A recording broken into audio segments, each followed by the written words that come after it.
Hello and welcome to the Minerva State of the Market for UK Property Lawyers. This is the show for managing partners, for heads of conveyancing who want to know what's happening in the UK property market right here, right now, and a good look at both the conveyancing data and estate agency data. And today I have great pleasure in welcoming our guest, Richard Carter, who is the managing partner of Martin Tolhurst Solicitors down in Kent. And in a moment or two, we'll be getting a deep dive into some of that data. But first of all, I've got a couple of announcements to make. First of all, I would like to welcome Inside Conveyancing, who have agreed to be our media partner. Big thank you to Inside Conveyancing. They will be promoting our show, and I encourage you to look at their website and their updates every week, and they have some great news available for all conveyancers. Secondly, our big announcement is that the LFS Minerva conference is back, and we are launching this on the 23rd of October. It will again be held in Birmingham, as it was for many years in the last decade. And we will be calling this one Grow Your Business. Now, it's not just for conveyancers, it's for all lawyers, especially if you've got wills and probates department. If you're just out there trying to grow your business and you're wanting to look at ways, this is the conference for you, mainly aimed at our customers and selected guests. But if you come onto our website at Minerva Portal, and you can register, and we'll try and offer you tickets where they're available. So without further ado, I will introduce you to Richard.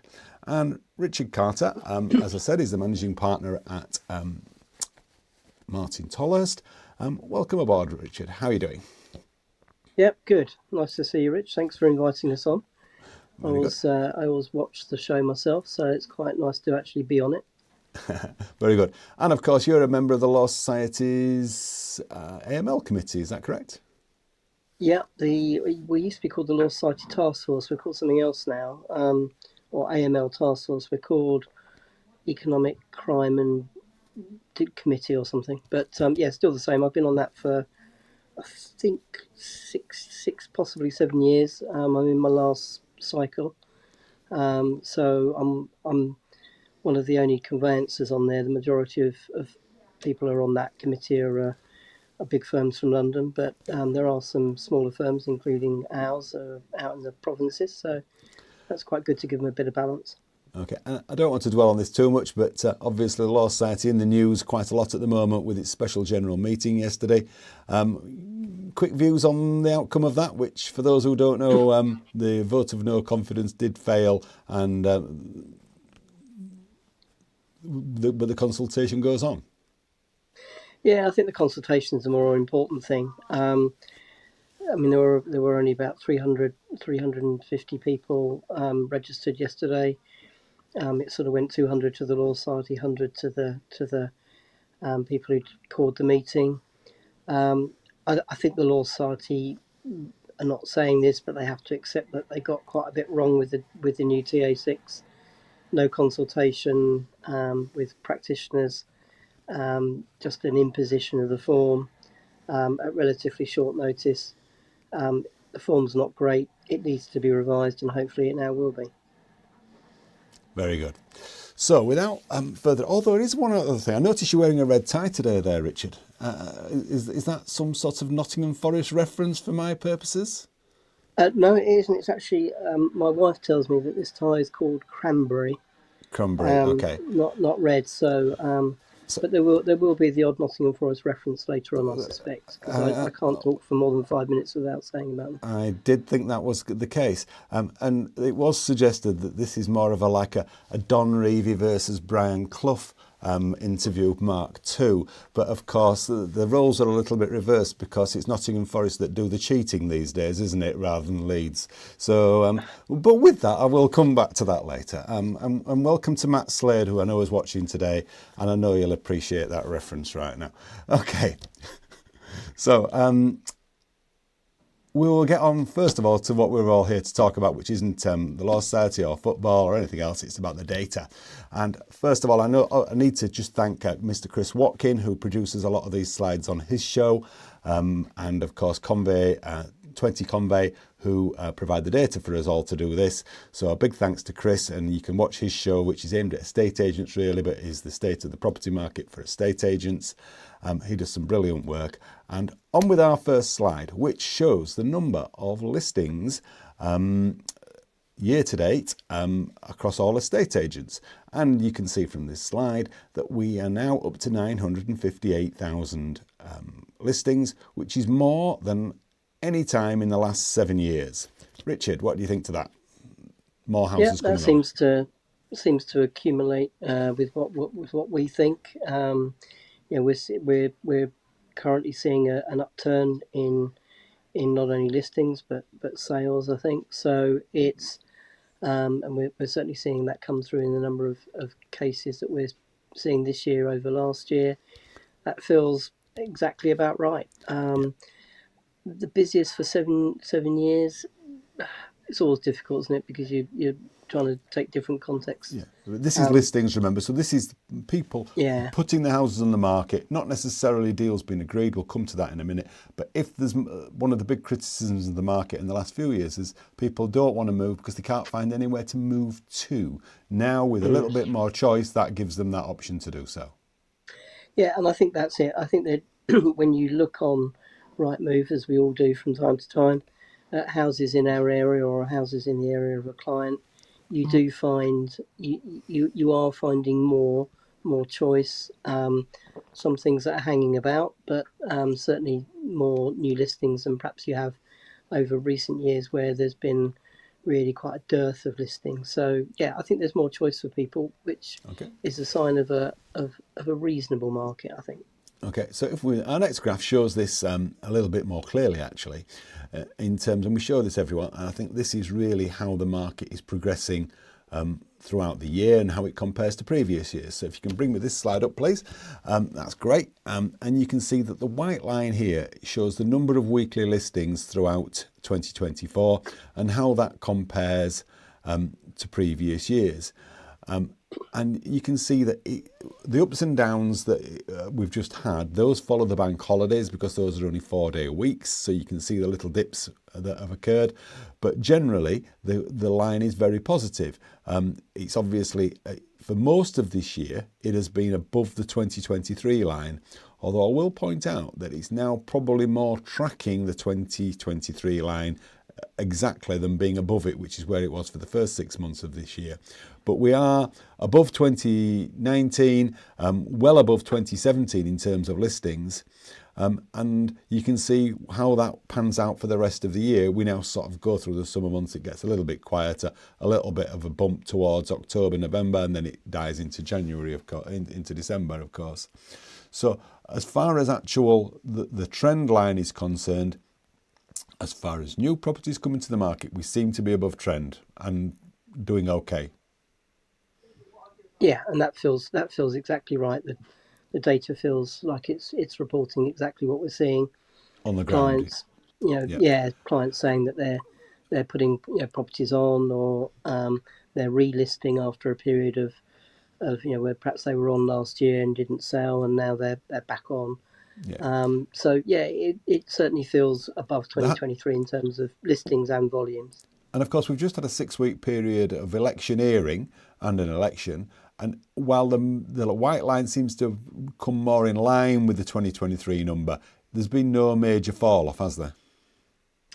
No, I mean, elections are a strange period because, government effectively goes into purdah and sort of more or less shuts down apart from other stuff. But the world goes on, doesn't it? And you're not going to not put your property on the market because you're thinking about what might happen on the 4th of July when you want to put it on the 1st of June. Yeah. So I don't think it really has a big impact in terms of listings. No, I would agree. I'm not even sure it has a great impact in terms of numbers of offers and sales tied up. But of course, what comes after will be the interesting thing, because with a change of government and a change of approach, we're likely to see a few different trends over the next 6, 9, 12 months. Well, I think there's a big day coming up as well, isn't there? 1st of August, not just around the corner now, is when the Bank of England will announce its latest interest rate rise. And I was interested to know Rachel Reeves was saying she hopes the Bank of England drops interest rates, which is quite an interesting intervention by a chancellor to try and put some pressure on the economists to drop those interest rates by 0.25%. Whether they will or not is a mute point. Yeah, I mean, the irony being that it was a Labour government in 97 that gave the Bank of England its independence, but and the Chancellor, the first new Labour Chancellor of the new government, saying this is what we think the Bank of England should do. I mean, I think everyone's expecting an interest rate cut in August. HSBC, just Rich, on that point, there was a report out this week by HSBC, and their economists are saying, and this is the HSBC, that on the balance, they view that it is likely that they will not cut in August. It's going to wait another month because underlying inflation and wage growth is still too frothy for them to make that cut just yet. But it is on a knife edge. Yeah, I mean, I'm not an economist. I think the expectation at the beginning of the year, given the data, was that they would cut by June. They didn't, because the data still showed some potential inflation. The expectation has therefore been pushed back from June to August. I think it would be a little bit of a surprise for the property market if interest rates aren't cut, even if it's only 0.25%. And when it does happen, I don't think there's going to be a huge number of cuts, and I don't think they're going to be, they're all going to be probably 0.25%.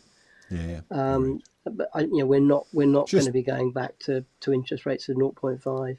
No, it's just a timing issue. But as you say, I think the expectation is just a couple of quarter point cuts at some point during the rest of this year. Yeah. So going back to the next slide, you can see the total number of houses that are for sale now, and you can see this is an interesting graph. Of course, this is quite. This takes us back all the way. I have to put my glasses on to see the date on that. Back to January 2017. So we've now got 700,000 houses on the market, and you can see that back just after the pandemic and after lockdowns, we were sort of around 300,000 houses. So it's nearly doubled in terms of supply. But it's still only marginally above where we were 17, 18, 19 at the peaks, sort of 600, 700,000. So it's showing a recovery in people wanting to sell, but not an oversupply just now. Yeah, I mean, it's up 10% on a year ago. So that is a reasonably significant number, because last year wasn't, shabby.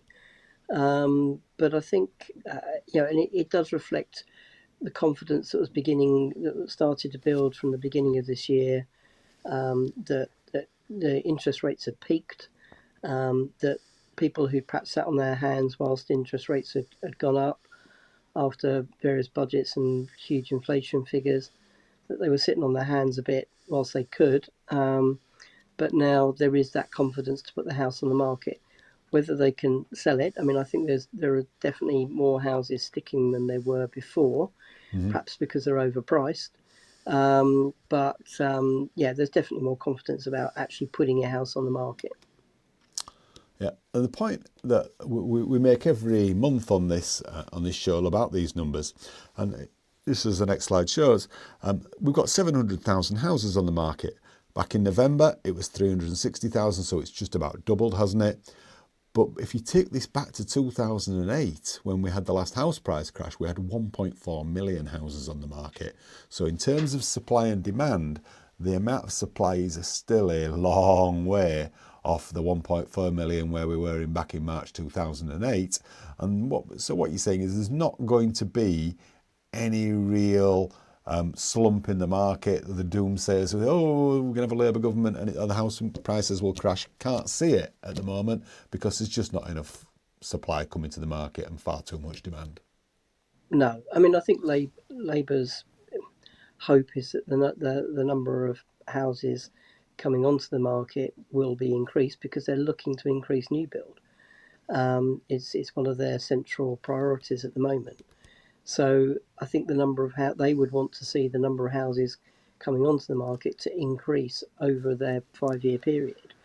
1.4 million is a bit of an odd number. It was a record at the time, I think.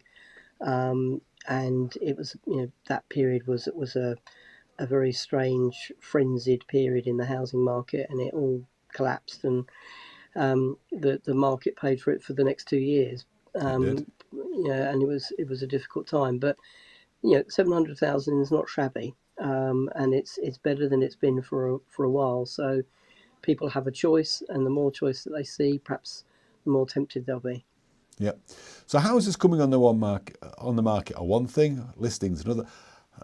The most important thing to our lawyers and the viewers today is how many people are actually buying houses. So our next graph, perhaps the most important graph we show every week, is how many sales are actually being agreed. And of course this translates through into memorandums of sale dropping onto the doorsteps of, if the metaphorical doorsteps or inboxes as it is today, of conveyancers across the country.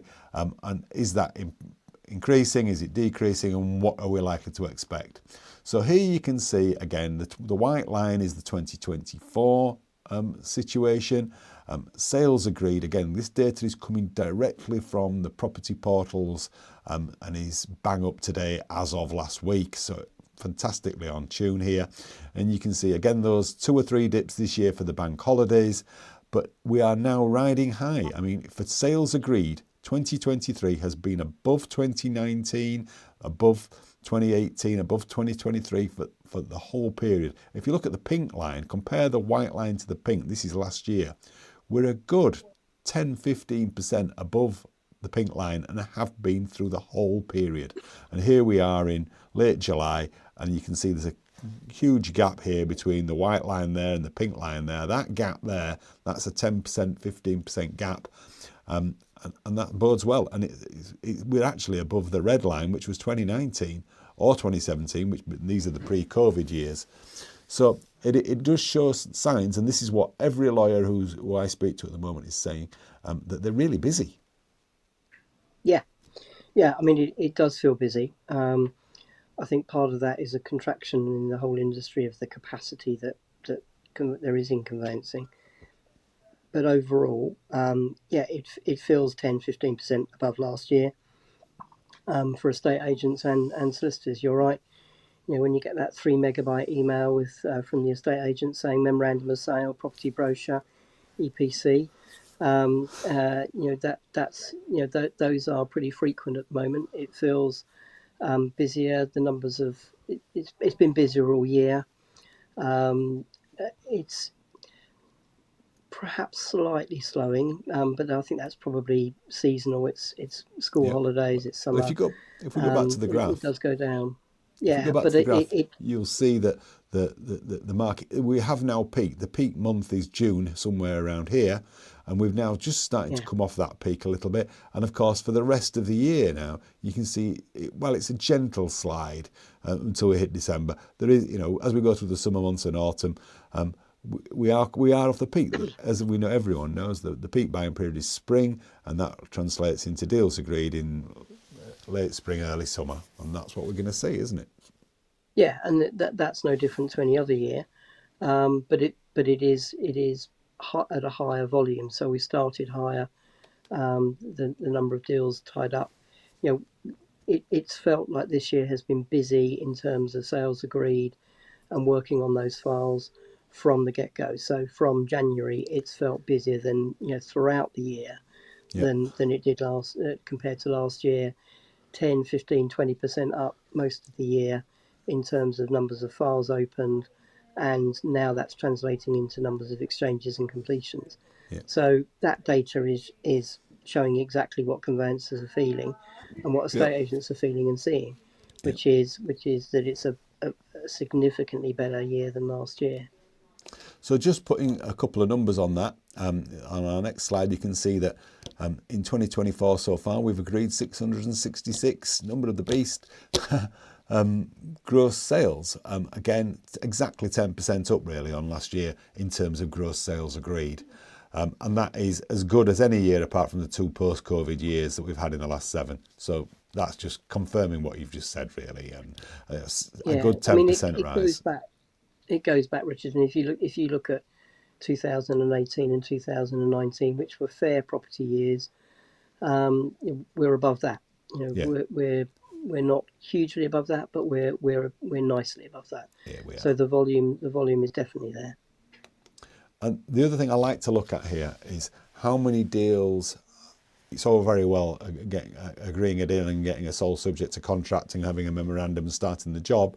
But once you've got those jobs, how many then start to fail? So what's the fall through rate?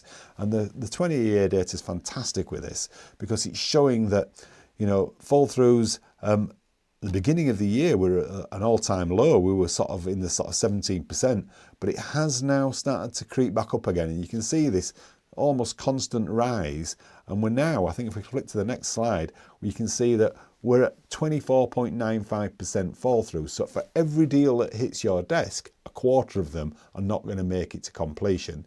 Now, admittedly, some of those people will resell, but those initial agreed deals, which has an impact for those firms doing no sale, no fee.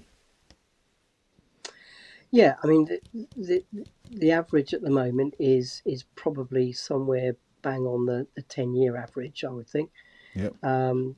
You've got the 2023, when interest rates were going up by 0.25% a month. You can see it went up to 30%, and sometimes. Well, I think that'll be affected by the Quartine budget as well. When at the beginning of the year, when lots of deals fell apart, didn't they? And it felt sometimes that it was much higher than 30%. It felt like every other call you were taking was somebody saying, "I'm not going ahead after all."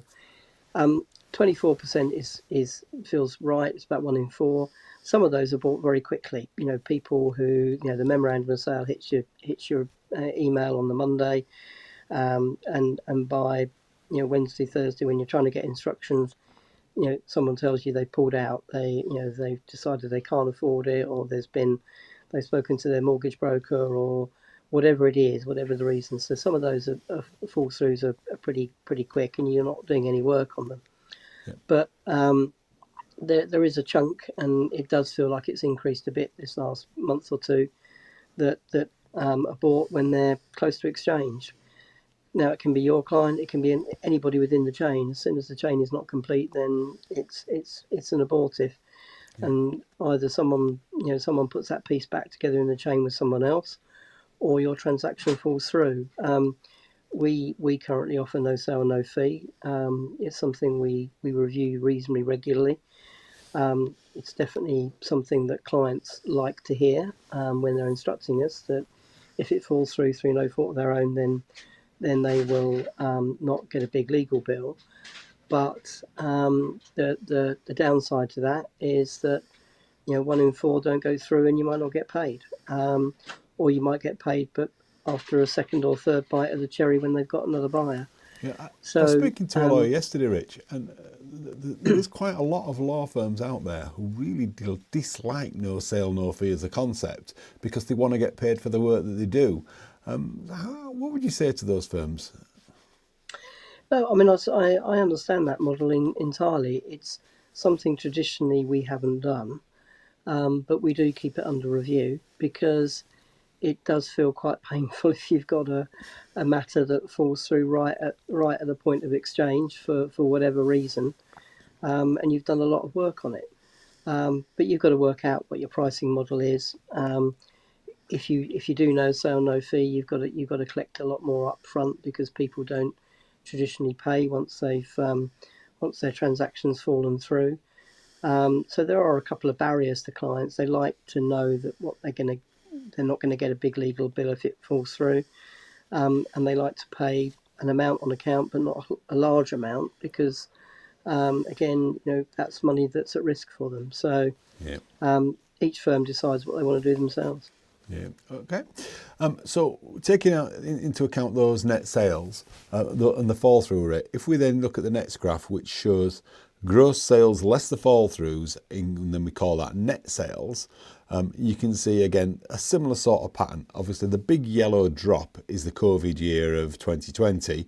And what that's showing is that obviously at that point everything fell through and there was nothing in the pipelines for anyone, and suddenly it bounced back amazingly and probably too much really, and caused everyone a lot of problems for the rest of 2020 and 2021. But looking at our white line for the current year, again, this big gap between white and pink line for net sales. Okay, it shows how much further we are ahead of last year.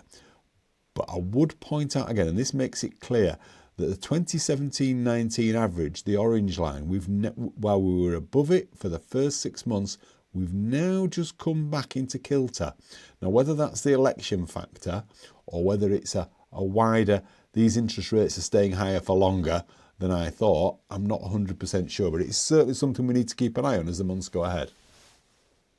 Yeah, definitely. It's not as far ahead as it was in that sort of 2017-2019 period. I suspect that a lot of people are thinking that interest rates will start to go down. Why are you going to sign up for a mortgage at this point that you're going to be paying 4.2, 4.3% for 2 to 5 year fix, when you're thinking, well, look, perhaps in October, I might be able to get a mortgage at 3.5, 3.8. Yeah. Let's the mortgage payments are a bit chunky on the new mortgage. If we go ahead, let's just see how it goes. But of course, it's only one factor, isn't it? The mortgage amount. It's a big factor, but it's only one factor. If interest rates go down and you start to see price increases, you might have to get more mortgage in order to pay for it. So it swings and roundabouts if that's the case. But I think the data is right. It shows what we're feeling, which is that we had a good start to the year. We had a good spring. Numbers of files being opened were significantly over last year. But it's slightly softened in the last few weeks, as I say, whether that's not just seasonal, but whether it's the election, whether it's waiting for the interest rate decision from the Bank of England. There are a number of reasons why people might be just slightly putting off the decision to move or to make an offer. Okay, and that's, I would agree from my other conversations around the industry. There you go, 100 so far this year, we are 104% of the average.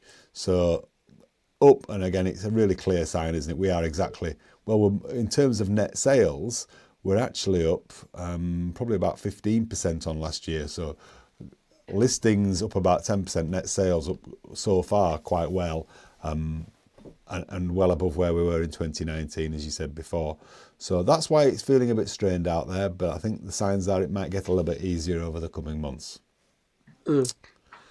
Yeah, I mean, certainly us as a conveyancing firm and other firms that you're talking to are feeling very stretched at the moment. We took the decision about eight weeks ago that we were at capacity, and therefore we were turning the tap off in terms of taking new direct work. We were taking work from our normal referrers as usual, but we're not going much beyond that.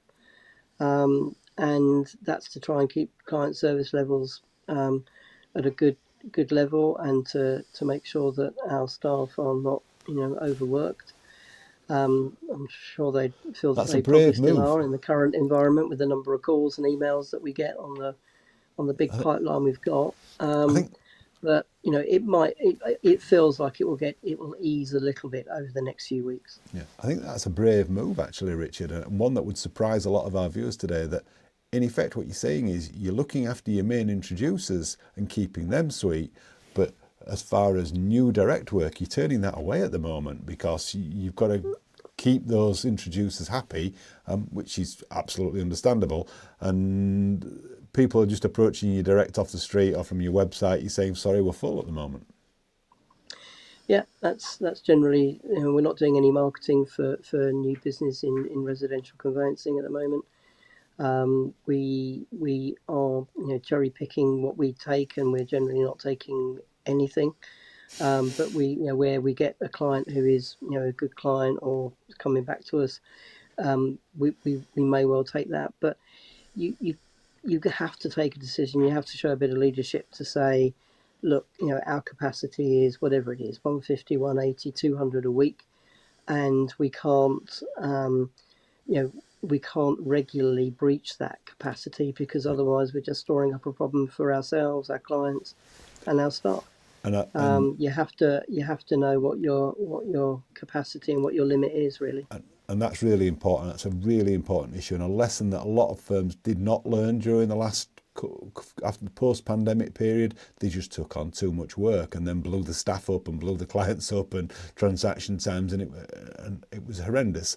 So I commend you in controlling your work. And what I would say to law firms who are watching today is you've really got to have a very keen eye on, you've got to know exactly how many quotes you're giving, how many new instructions you're taking, and what your capacity is. And if you can manage those three, you can keep everybody sweet, and you can keep your bottom line going in the right direction. As soon as you haven't got that data available to you, though, you're flying blind. And so I really commend you on the way you've done that, Richard. Just last look at the pipelines. This is the estate agency pipeline here, and how many jobs they've got in the system. And this will come back to something which we'll look at in a moment or two, into how long, in timescales of how long transactions are taking.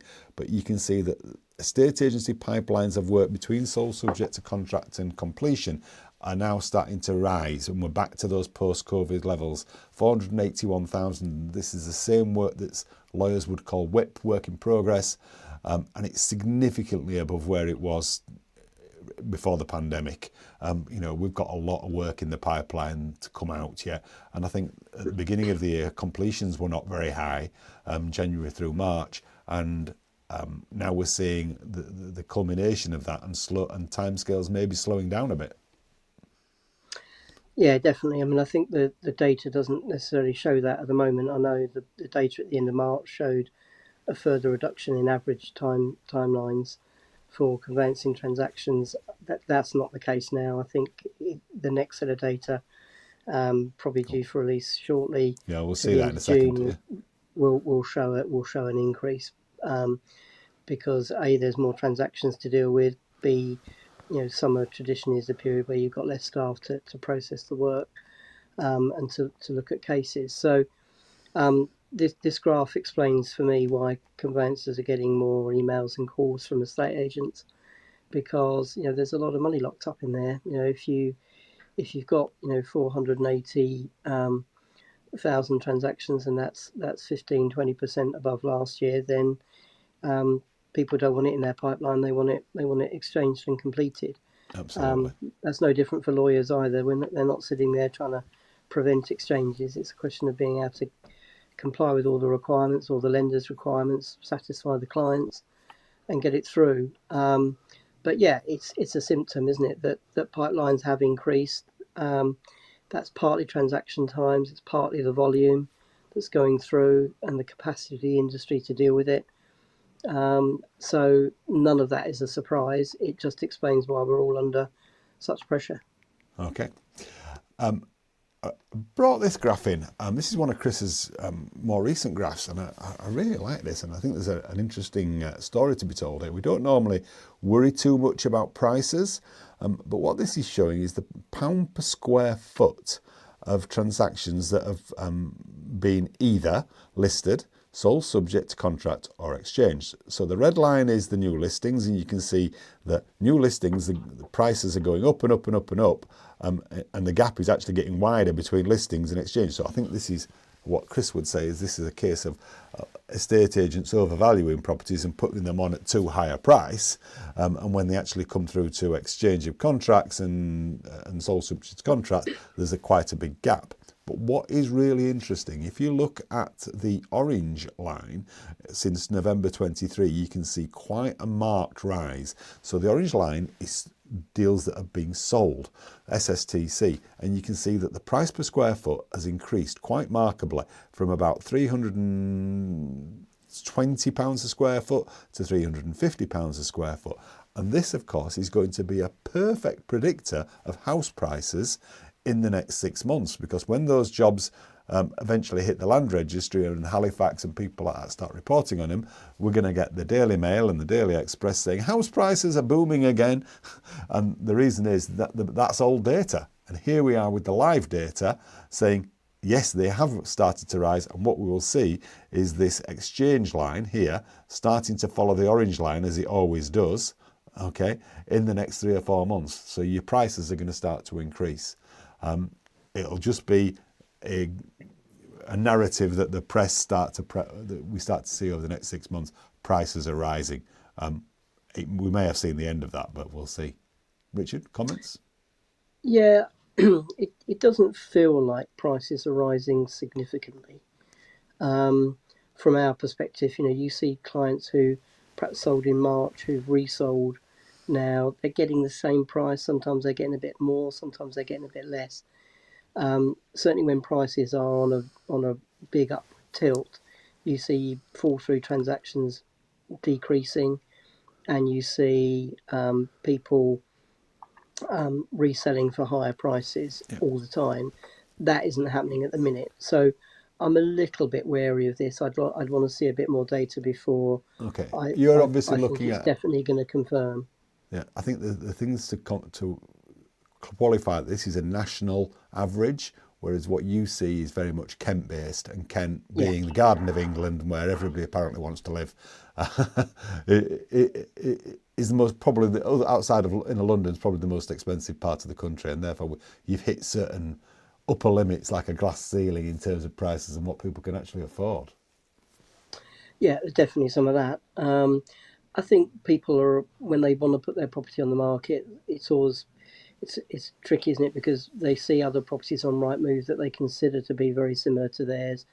So by the time they get the agents round, they've got an expectation that's usually at the upper end. Some agents will, in order to get the work on, will overvalue. Those that want to sell it won't. But if one agent's telling you, your property can sell for 300, another one's telling you they can sell it for 270, it's a brave person that chooses the agent that says 270. It is, it is. But price reductions are things that agents do a month or two in when there hasn't been that much shown and much interest shown in the property, no viewings, a little bit of online activity, but not enough. Then a good agent will tell them, and that's part of the gap of what you see. There's a significant gap between the price when it goes on and the price it's exchanged at. But yeah, I'd want to see another 3-4 months before I think prices are going to be increasing, because for me at the moment it doesn't feel like that. It feels they're not going down, they're about the same. Okay. Well, price is important to us individually and maybe not as businesses. It's not that crucial. So we now move on to looking at some of the real the conveyancing data from 20 Convey. So I'll just recap where we are. The data was updated recently, so we now got it right up to the end of March. And these are the headlines here. Number of transactions completed was 600,000, slightly down on the previous quarter. And this is the whole year, of course, but down on where we were at the end of 2023. 600,000 excludes new builds. That's probably a function of the lack of transactions at the beginning of last year. Average house price had risen slightly to 356,000. So I should say up from 350,000 in December 30, 2024.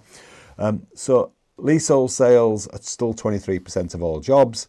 The average time to complete, which is something we like to follow, had dropped to 31st March to 111 days. So 111 days is just about 15 and a half weeks.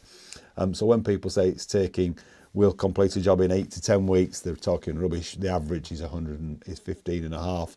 But it is significantly down on where we were a couple of years ago, or a couple of months ago, maybe 6-12 months ago when we were in the 120s. It's certainly a couple of weeks faster.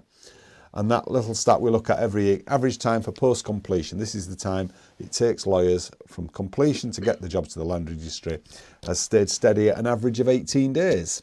Any particular highlights there for you, Rich?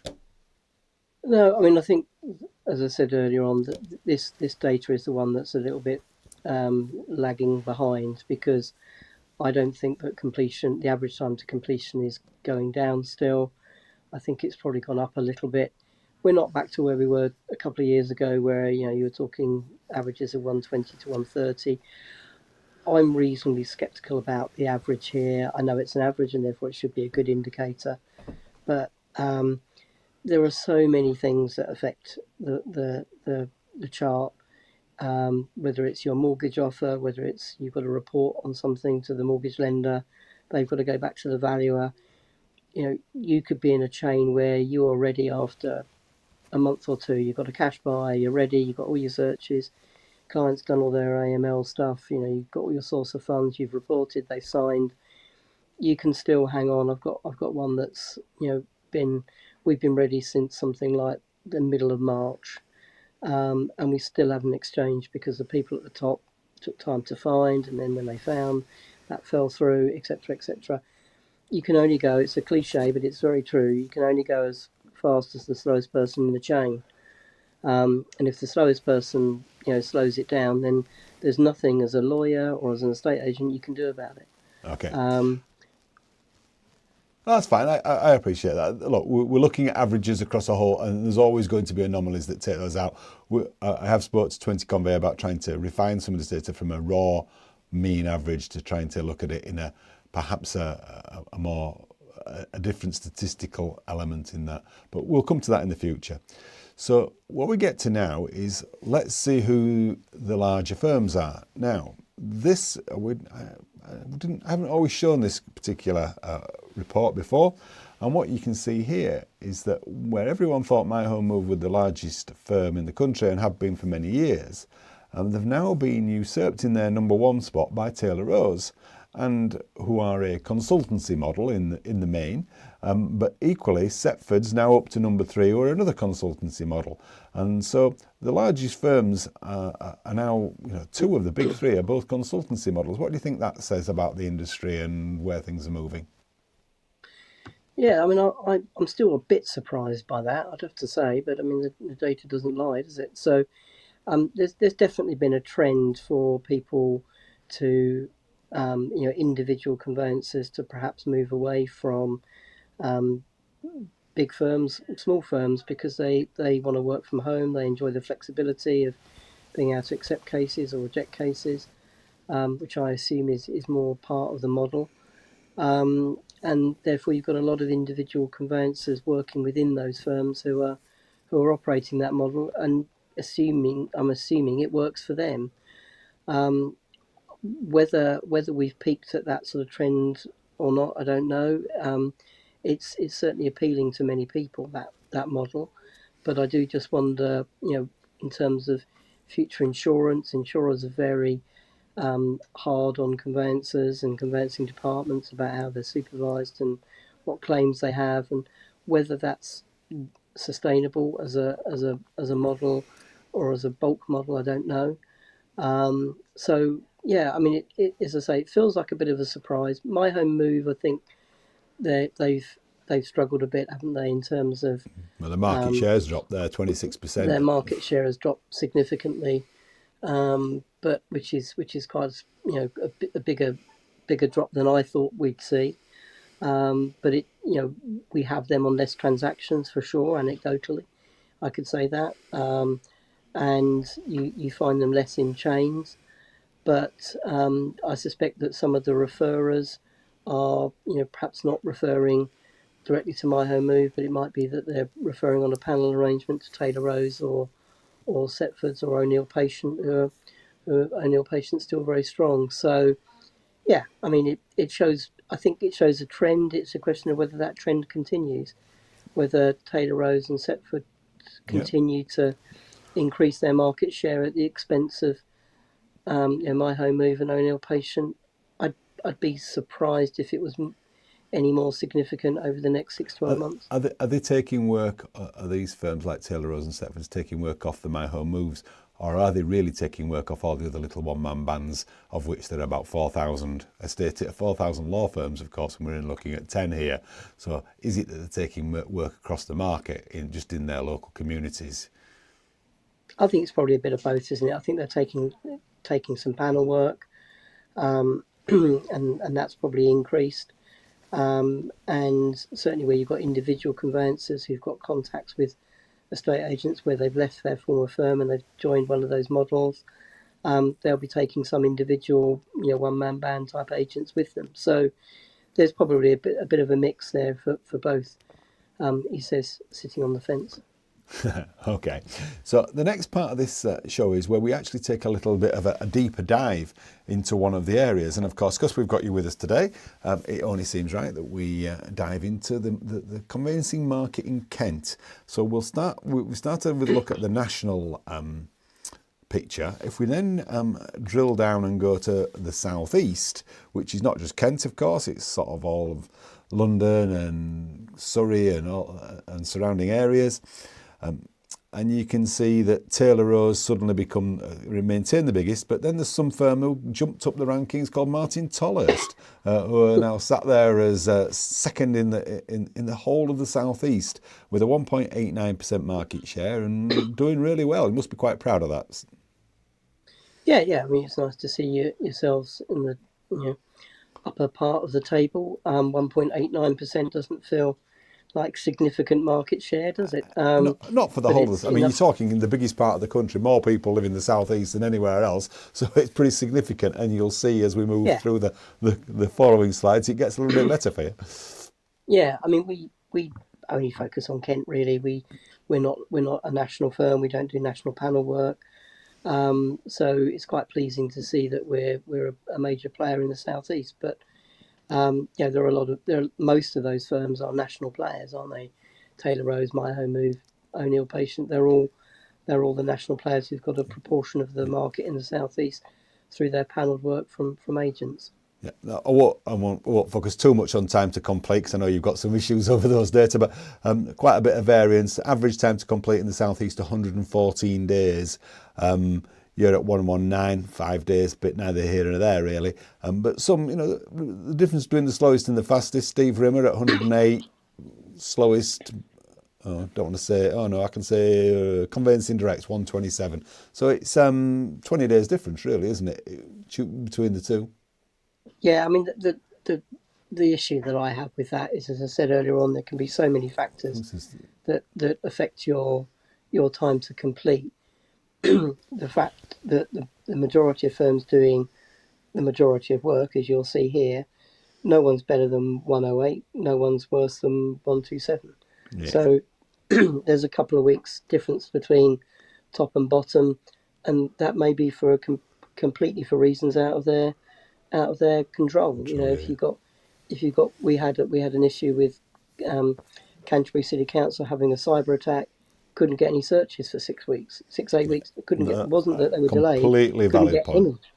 Couldn't get any. So, your average is going to go up when you face those sorts of issues that are completely beyond your control.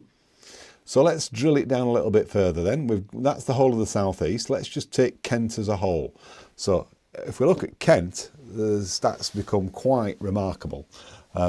Here you are, Martin Tolhurst, sat top of the tree for Kent. With Mr. Bowers at Cook Taylor Woodhouse chasing you hard in second place. But really, I mean, that's a dominant position with a 9% plus market share, and your nearest rival's got a 4.6% market share. How have you achieved that? Well, we've got 4 different office locations in Kent. We don't go outside of Kent. We keep all our work in Kent. We have a big conveyancing department. We spread over those 4 offices. We've got a lot of good, referrers to us. We've got a lot of good staff that are all based in Kent. That, it demonstrates in the results. We're not looking to become the kings of Surrey or the kings of Norfolk or anything. We're looking to maintain our position and just do a good job for clients in Kent and get our work done competently and well within a reasonable period. And it's nothing more significant than that. It's quite nice to see some of the national firms that we referred to earlier on who've got market share in the southeast aren't even in the top 5 in Kent. They're all local firms, and I think that's what people choose when they can. Mm-hmm. Sometimes they're steered away from that, and I get that. But it's nice to see, and it's nice to see we're top. 1 in 10. Just a quick comment there on Pigots with their time to complete at 96 days. They're very selective about what work they take, aren't they? I think so. I mean, they take it from a relatively small geographical area. They cherry pick their work a bit, which if you're in that position, that's great, isn't it? If you've got enough work and you can say, look, I'm not going to deal with that new build, I'm not going to deal with that leasehold flat purchase, then your time is going to be less than as a firm, we take leasehold work. We take a bit of the rough with the smooth. We'll do stuff that's over 11 meters. It's high risk. Some firms don't. I'm not criticising that. I'm just saying that will affect the average time to Oh, complete absolutely. that each firm has. And that's fine. And to be, you make a very valid point there. The Building Safety Act stuff. If you do take a lot of that work, and many firms are not doing any of it, it does drag your average down just for that reason alone. And you do loads of it, don't you? Yeah, we do a lot.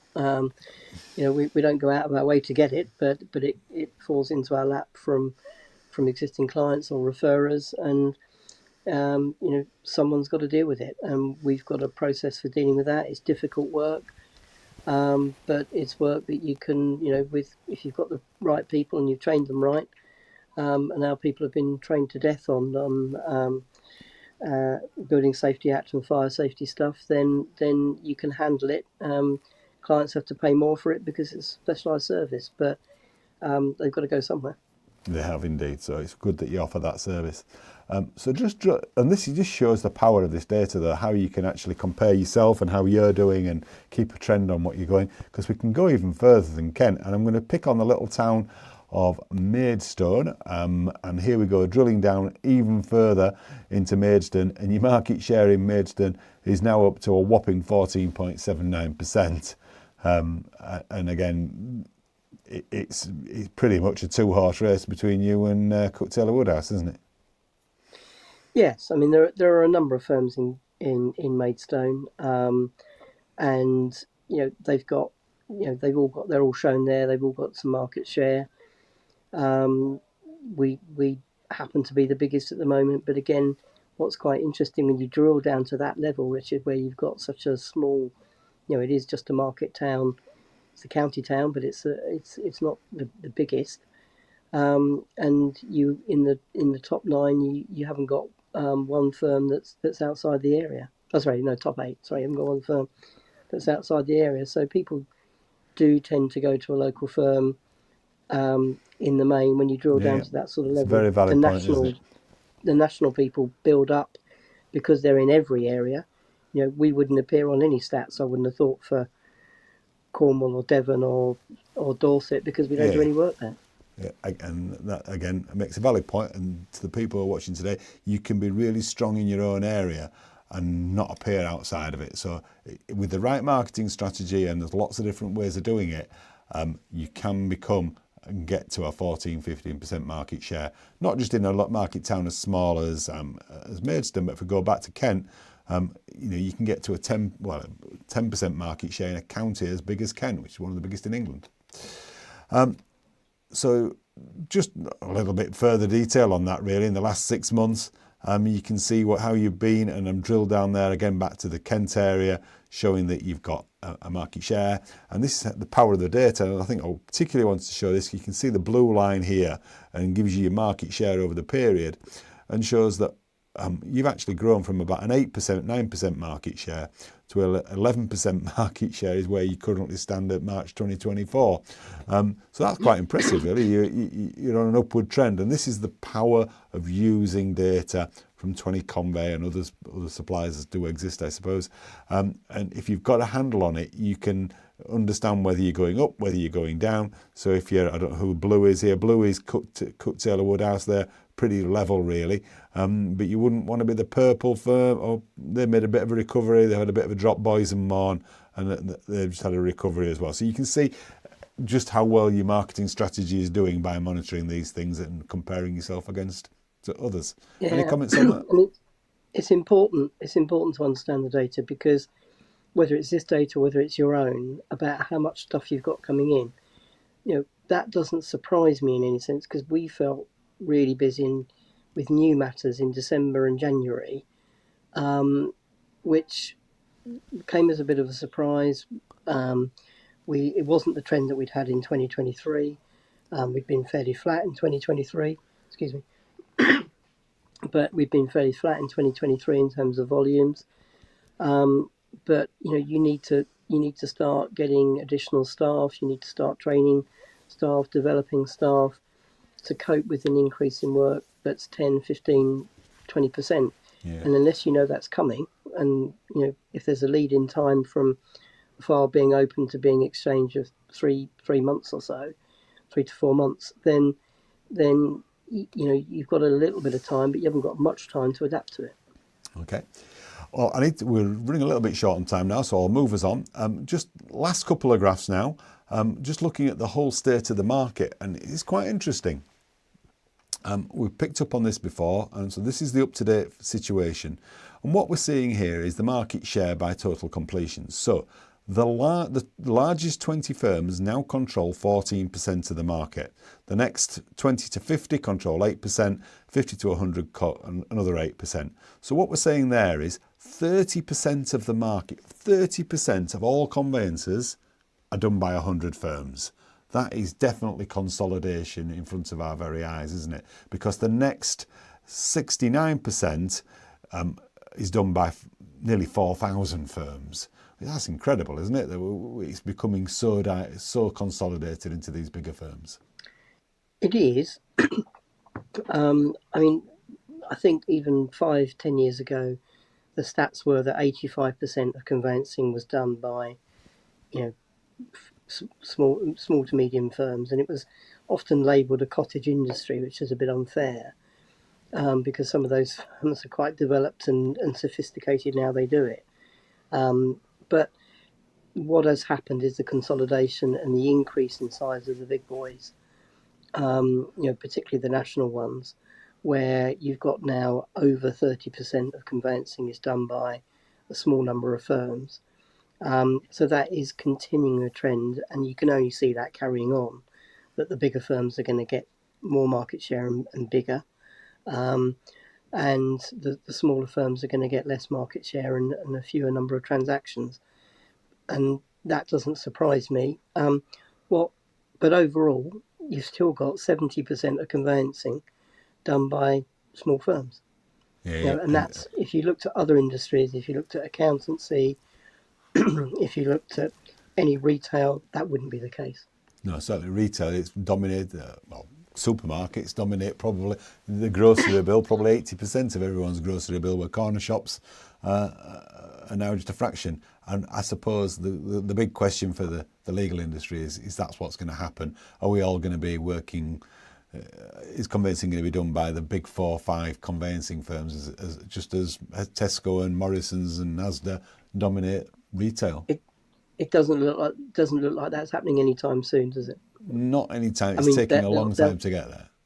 Yeah, they're beginning to get a real traction and real market share, but it's not translating to significant gains each and every year.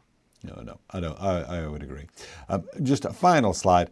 There's often an accusation level that the bigger firms are slower than the average firms.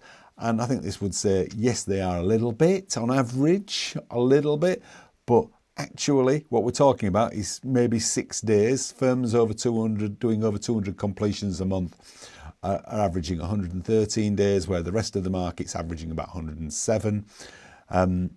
These are averages, and it's different across every area, and odd cases, and some bigger firms do Building Safety Act stuff. So with all those caveats, I completely accept.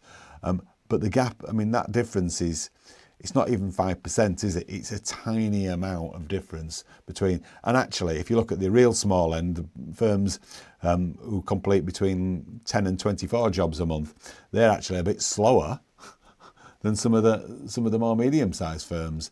So I'm not convinced that this whole argument that the bigger firms offer are much slower, perhaps marginally, and everyone can find odd cases that disprove the rule, of course. But yeah, and you've got very little different. You're not going to market yourselves, are you, on the basis of we're a day or two quicker than somebody else. No, I don't think so. You're because you can't do it, because the averages will always mean that. Well, yeah, but not necessarily on your case, because if you've got a leasehold purchase in a block of flats that's 18 stories high, then you're not going to be 108 days. So No, I think it's going to be I think it is marginal. It's quite interesting to see that data, because I think some of the larger firms do get a little bit of bad publicity about how long it takes them to exchange. Sometimes that's justified, but if they're taking a week, less than a week, more, then is it really that significant? Yeah. Probably not. Listen, Richard, it's been brilliant to have you. We've just gone over the hour, so I need to wrap it up from there. Thank you very much. Sorry about the jibes earlier on about your failing football team, but I just look at the league table every week, Richard, and look at the Premiership and can't see Leeds there. So no, yeah, I have to take that one on the chin. At least, but we're on our way back. We are on our way back. We've now got wings, Red Bull ones apparently, so we'll be flying back. Good to see you, Rich. And with that, I will love you all and leave you. And we'll see you again. There's no show next month in August. We're all on holiday. So I'll see you back in September. Thank you all for watching and goodbye.